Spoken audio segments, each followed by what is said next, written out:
Hello viewers, welcome to UN Digital Class. In today's lecture, I am going to discuss about email security and the PGP protocol, that is the Pretty Good Privacy Protocol. Let us start. First of all, I am going to discuss about email architecture. Now, look at this figure. In this figure, suppose Alice want to send an email to the Bob. When Alice want to send a mail, first of all Alice create the message or mail by using UA program, that is the user agent program, which means here Alice generates its mail by using the user agent program. After generating its mail, then Alice send it to the mail server. But when Alice want to send this mail to the mail server, then Alice use this MTA client. Here MTA is message transfer agent. That means this MTA client program is used for sending the mail to the mail server. When the mail server receives the mail which is sent by the Alice by using MTA client program, here in this mail server, that is a MTA server. That means the message transfer agent can be used as a client program and also it is used as a server program. When the client use this MTA program, that is called as MTA client program, and when the server use this MTA program, that is called MTA server program. That means when the message or mail is received by this MTA server, then the MTA server send it to the MTA client. That means this mail server is nothing but this is the mail server at the client side, and in this mail server there is two program, one is the MTA server program and another one is the MTA client program. And here this MTA server program receives the mail from the Alice or from the client by using the MTA client program. When the MTA server program receives the mail, then this MTA server program send it to the MTA client program. And here in the mail server, this MTA client program is responsible to send this mail to the receiver mail server. And here this MTA client program uses the internet to send the mail to the receiver mail server. Here Bob is the receiver and this one is the Bob's mail server. And in the Bob's mail server, there is a MTA server, and this MTA server receives the mail from the internet. And when the MTA server receives the mail, then this MTA server send it to the MAA server. And here MAA is nothing but that is the message access agent. When this mail is received by the mail server of the Bob, that means the mail is stored in the Bob's mailbox. And when the Bob wants to retrieve this mail, then the Bob must be use the MA client program. And here you must understood that this MA is used as a client program as well as a server program. But when this MA used in the mail server, that is called as MA server program. But when this MA is used in the client side, that is called MA client program. And here you must remember that the Bob uses this MA client program to retrieve the mail from the mailbox. This is all about the email architecture. Next, some important points about the architecture of the email. Here the first point is the sending of email from Alice to Bob is a store retrieve activity. And Alice can send an email today.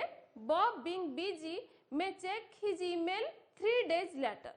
During this time, the email is stored in Bob's mailbox until it is retrieved, which means the sending of mail is nothing but it is a store and retrieve program. Because when Alice send a mail to the Bob may retrieve this mail this day, or the Bob may retrieve this mail after 7 days. When the Bob retrieve this mail after 7 days, this mail is stored in the Bob's mailbox. Next, the main communication between Alice and Bob is through application programs, the MTA client at Alice's computer and the MA client at the Bob's computer. Which means in mail sending, two programs are very important. One program is the MTA client program at the Alice side and another one is the MA client program which is at the Bob side. That means here the MTA client program is basically used to send the Alice message to the mail server at the sender side. And the MA client program is very important because the MA client program is used to retrieve the mail from the receiver's mailbox. Next, the MA client program is a push program. The client pushes the message when Alice needs to send it. And the MA client program is a pull program. The client pulls the message when Bob is ready to retrieve his email, which means in this email architecture, the MTA client program is a push program because by using this program, Alice sends its message to the mail server. And the MA client program is a pull program because the Bob, which is the receiver, uses this MA client program to retrieve the mail from its mailbox. Next, Alice and Bob cannot communicate using an MTA client at the sender side and an MTA server at the receiver side. This requires the MTA server be running all the time because Bob does not know when a message will arrive, which means the MTA client program and the MTA server program cannot be used for the email transmission because when the email is sent by the sender, that email is sent by using the MTA client program. But the MTA server program cannot retrieve this mail at the receiver side. For retrieving this, the MTA server program must be run every time. But it is a impractical thing. Next, email security. In email security, first one is the cryptographic algorithm. In email security, the sender of the message needs to include the name or identifier of the algorithm used in the message, which means when a message is sent by the sender, then the message must be encrypted by using some encryption algorithm. That means when the receiver receives this encrypted message, then the receiver must decrypt this message and retrieve the original message. For this reason, when the sender encrypts the message by using some algorithm, then the sender must attach this algorithm to the encrypted message so that the receiver can easily know about the algorithm which is used for encryption, so that the receiver use this algorithm for decrypting this message. Next, cryptographic secret. In email security, the encryption and decryption is done using a symmetric key algorithm. But the secret key to decrypt the message is encrypted with the public key of the receiver and is sent with the message. Which means in email, always the email message is encrypted by using the symmetric key algorithm. That means here one secret key is used for encryption. Then this secret key must be used for decryption. For this reason, when the sender encrypts the message by using the secret key, then the sender must encrypt the secret key by using the public key of the receiver. Then attach it to the mail to send the receiver. Because when the receiver receives this mail, then the receiver must need to know about the secret key so that it decrypts this message. For knowing the secret key, the receiver must use its own private key to decrypt the encrypted secret key. After decrypting the encrypted secret key, then the receiver gets the secret key, and by using this secret key, it decrypts the mail and get the original message. Next, certificates. It is obvious that some public key algorithms must be used for email security. Next one is PGP, that is a pretty good privacy. Here, pretty good privacy can be used to create a secure email message or to store a file securely for future retrieval. And one of the protocol to provide security at the application layer is pretty good privacy. And this PGP is designed to create authenticated and confidential emails, which means here PGP is nothing but it is a protocol. and which is called as pretty good privacy protocol, and this protocol is basically used for creating a secure mail, and this protocol provides the security at the application layer, and this protocol also provides the authentication and the confidentiality in our message. Now look at the position of PGP in the TCP/IP protocol suite. In this figure, this is the application layer, and in this application layer this PGP is used to provide the security. Next, plain text. Look at this figure. This figure shows how sender send a message or data to the receiver. Here sender is the Alice and receiver is the Bob, and this data is nothing but this is the message which is sent by the Alice to the Bob. Now look at the next improvement in the message sending, that is the message integrity. In this figure, here Alice sends some data or message to the Bob, and when Alice sends some data, this data is encrypted by using its own private key, that means Alice private key. When this data is encrypted by using the Alice private key, then it creates the digest.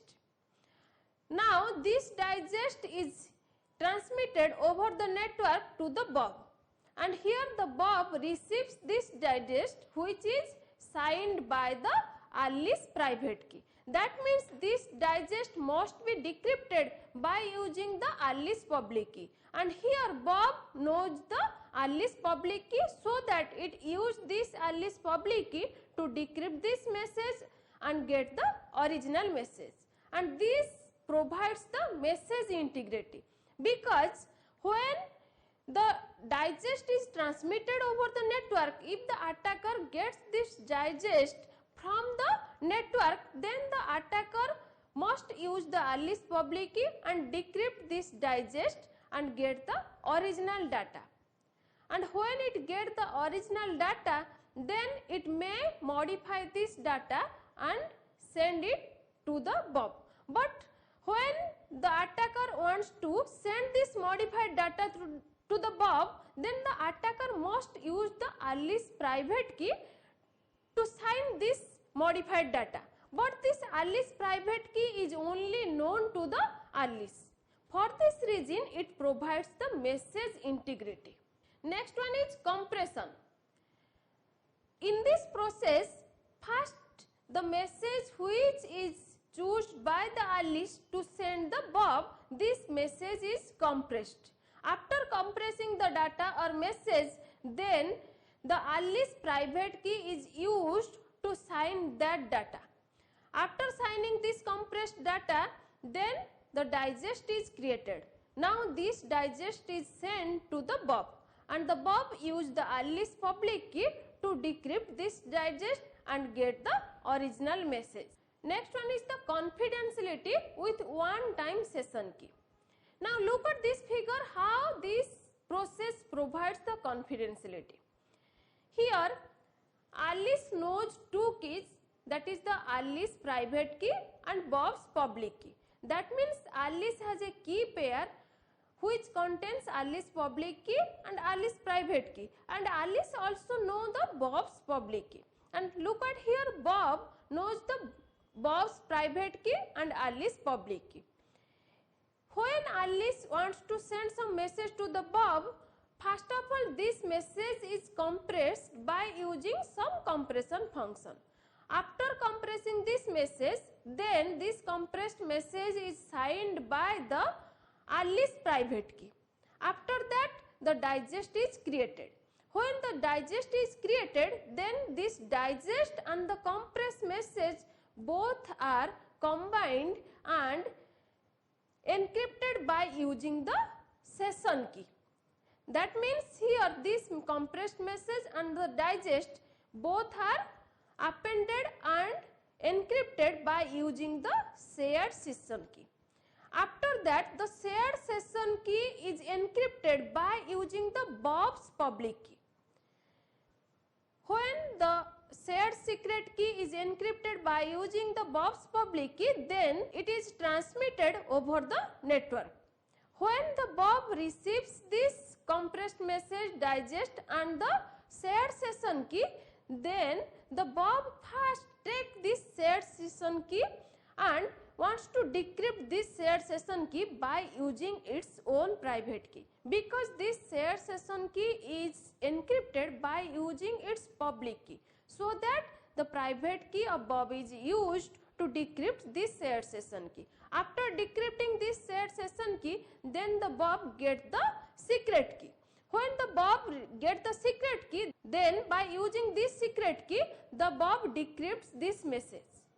When the Bob decrypts this message, then the Bob get the compressed message and the digest.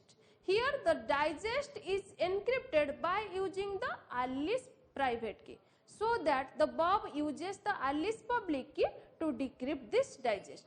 After decrypting the digest, then the Bob get the original message.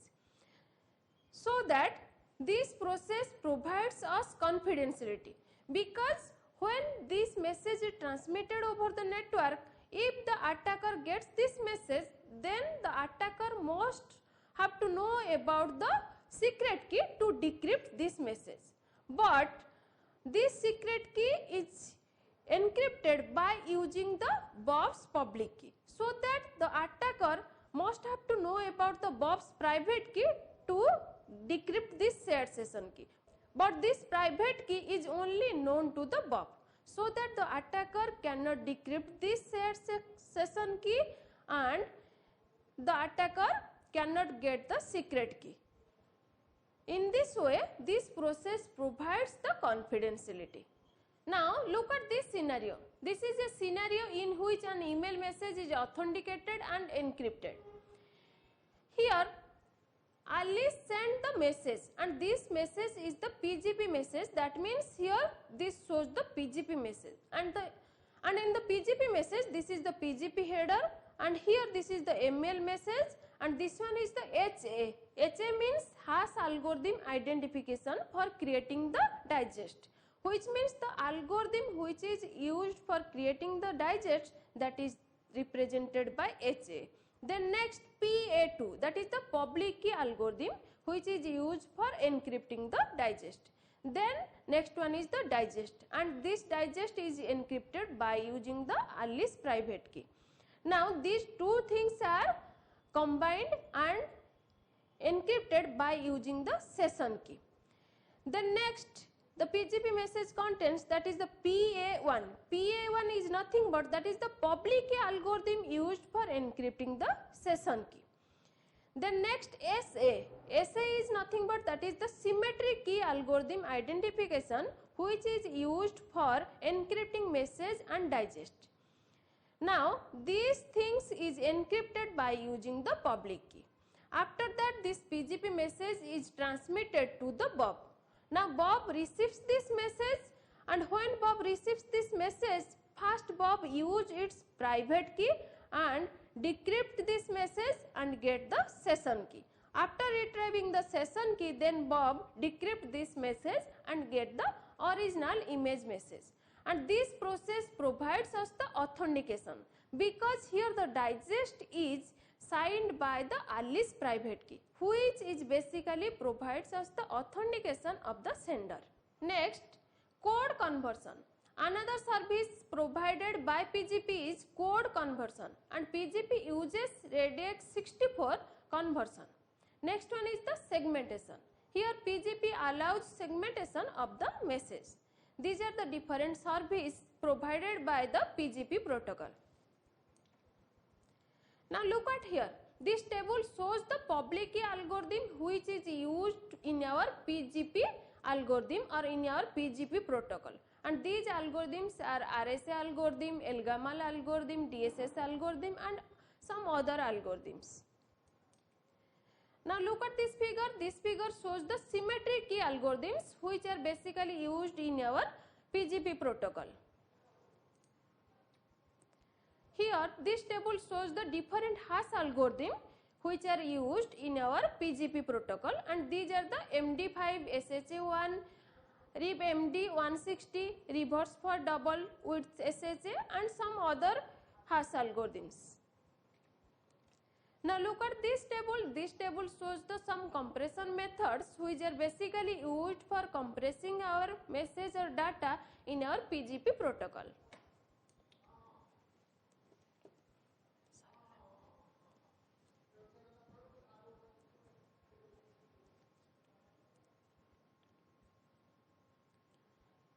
This is all about the email security and the PGP protocol. If you have any doubt regarding the email security or email architecture or PGP protocol, then you can ask me through comment. I will discuss about your doubt. Thank you for watching.